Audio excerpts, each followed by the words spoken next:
Sullivan. I'm a former IRS agent and teaching instructor. Welcome to my YouTube station. I worked at IRS for 10 years. I've been doing this actually for 41 years after I worked 10 years. I have a whole team of former IRS agents on staff. We really kick ass.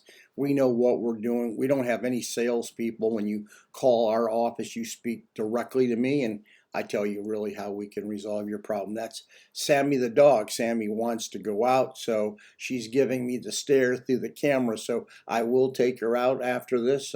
She doesn't want to talk to you. Evidently, she's moving through. Anyway, if you want to use me, you can. Not too much on me. Look at my website at 777irs.com. You'll see I've been on all the major news stations. Listen, the art of the negotiation, what you need to know to settle your tax debt.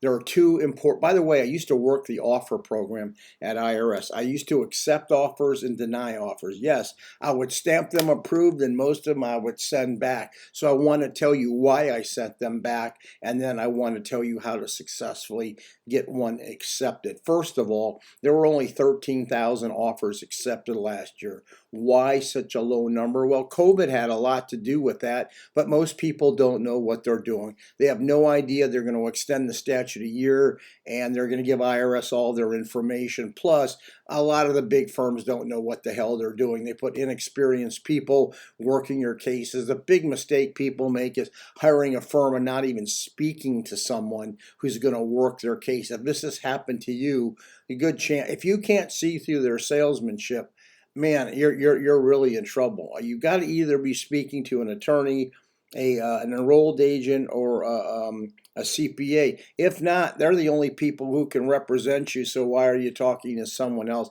Anyway, let's go back to the art of the negotiation. So you know, as a former agent, I am drilling down on two features of your financial statement. First of all, I'm looking at all of it to see if it makes sense. I've looked at so many, or so is the agent. They know where it stinks. They know where they're not going to accept it, or they're going to want to approve it because it's a sweet perfume to their eyes. Anyway, the thing they're going to look at is they're going to look at your assets and how you value them. That's a really important component because IRS wants to know what you already have, what you should be able to give them, and the next thing they're going to do, they're going to look to your income and expenses. They are going to look to what you are spending your money on, and then they're going to look to their standards. This is a big, and I preach this over and over and over, the National Standards Program. It's the most important program IRS has. If you owe tax debt, if you're just learning this and you don't know about it, don't do this yourself, or learn about it and then do it yourself. IRS will fix standards upon which they're going to determine these are your expenses. It's that simple. You must know this. IRS has a national standards for food and clothing, for housing and utilities, for car payments, and for car expenses. Go to the IRS National Standards Program and learn about them. They are not going to accept what you're putting down on your financial statement. They're going to erase them and put their standards in. So those are the two things that IRS, the art of the negotiation is knowing ahead what IRS is going to allow and start adjusting your financial statement accordingly so you know what they're going to allow ahead of time.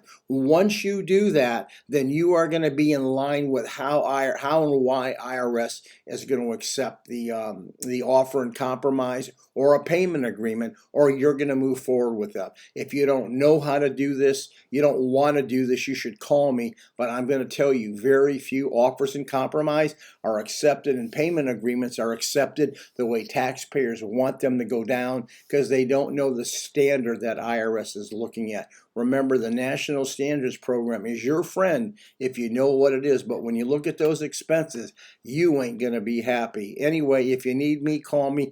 We have a whole team. Give me a subscription. That's what you can do for me. I try to give you the best information. Thank you.